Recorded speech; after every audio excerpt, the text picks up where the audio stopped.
నమస్తే అండి. Welcome to Myra's world. ఈరోజు వీడియోలో దోసకాయ పచ్చడి ఎలా చేయాలో చూపించబోతున్నాను. దీనికోసం ముందుగా స్టవ్ ఆన్ చేసి ఒక ప్యాన్ని పెట్టుకొని 1 కప్పు పల్లీలను వేసుకోవాలి. మంటను సిమ్లో పెట్టుకొని పల్లీలను వేయించుకోవాలి.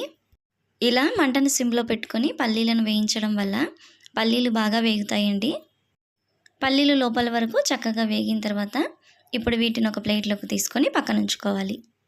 తర్వాత ఇదే ప్యాన్లోనే 1 టేబుల్ స్పూన్ ఆయిల్ని వేసుకోవాలి. ఇప్పుడు కారానికి తగినట్టుగా పచ్చిమిర్చిని వేసి వేయించుకోవాలండి. మిరపకాయలను డైరెక్ట్గా అలాగే వేయకుండా ఇలా చేత్తో తుంచి వేసుకోవాలి. చేత్తో తుంచకుండా డైరెక్ట్గా అలాగే వేసాము అంటే ఆయిల్లో వేసినప్పుడు మిరపకాయలు మన పైకి చిట్లే ఛాన్స్ ఉంటుంది కాబట్టి ఇలా చేత్తో తుంచి వేసుకోండి. మిరపకాయలు బాగా వేగిన తర్వాత ఇప్పుడు వీటిని కూడా ఒక ప్లేట్లోకి తీసుకోవాలి. మళ్ళీ ఇదే ప్యాన్లోనే 1 టేబుల్ స్పూన్ ఆయిల్ని వేసుకొని 2 దోసకాయలను తొక్క తీసేసి కట్ చేసుకొని వేసుకోవాలి. అలాగే 2 పెద్ద టమాటాలను కూడా తీసుకొని కట్ చేసుకొని వేసుకోవాలి. వీటితో పాటే కొంచెం చింతపండును 7-8 వెల్లుల్లి రెబ్బలను పొట్టు తీసుకొని వేసుకోవాలి.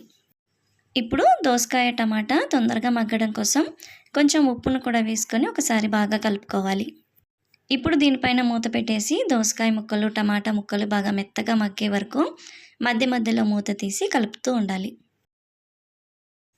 ఇక్కడ వీడియోలో చూపిస్తున్నట్టుగా టమాటాలు ఇంకా దోసకాయ ముక్కలు బాగా మెత్తగా అవ్వాలి. ఇలా బాగా మెత్తగా మగ్గిన తర్వాత స్టవ్ ఆఫ్ చేసుకోవాలి. ఇప్పుడు ఒక మిక్సీ జార్ తీసుకొని ముందుగా వేయించుకున్న పల్లీలను వేసుకొని మిక్సీ పట్టుకోవాలి. ఇప్పుడు ఈ పల్లీల పొడిలో వేయించి పెట్టుకున్న పచ్చిమిరపకాయలు, టమాటాలు, దోసకాయ ముక్కలు వేసుకోవాలి. అలాగే వీటితో పాటే కొంచెం కొత్తిమీరను, రుచికి సరిపడా ఉప్పును వేసి మిక్సీ పట్టుకోవాలి. ఆల్రెడీ దోసకాయలను మగ్గించేటప్పుడు ఉప్పు వేసుకున్నాం కాబట్టి ఇప్పుడు చూసి తగినంత వేసుకోవాలండి.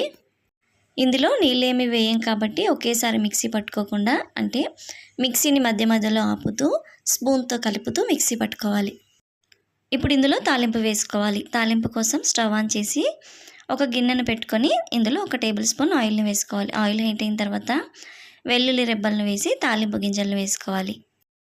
తాలింపు గింజలు వేగిన తర్వాత ఇప్పుడు లాస్ట్లో కొంచెం కరివేపాకును కూడా వేసి వేయించుకొని పచ్చడి మొత్తాన్ని ఇందులోకి వేసుకొని కలుపుకోవాలి.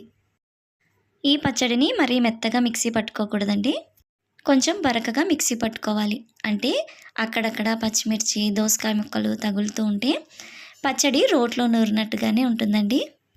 తాలింపు వేసుకున్నాము అంటే దోసకాయ పచ్చడి రెడీ అయినట్లేనండి. మీరు ఎప్పుడు చేసేలాగా కాకుండా ఇలా ఒకసారి ట్రై చేసి చూడండి. చాలా బాగుంటుంది. వీడియో నచ్చితే లైక్ చేసి నా ఛానల్ను సబ్స్క్రైబ్ చేసుకోండి.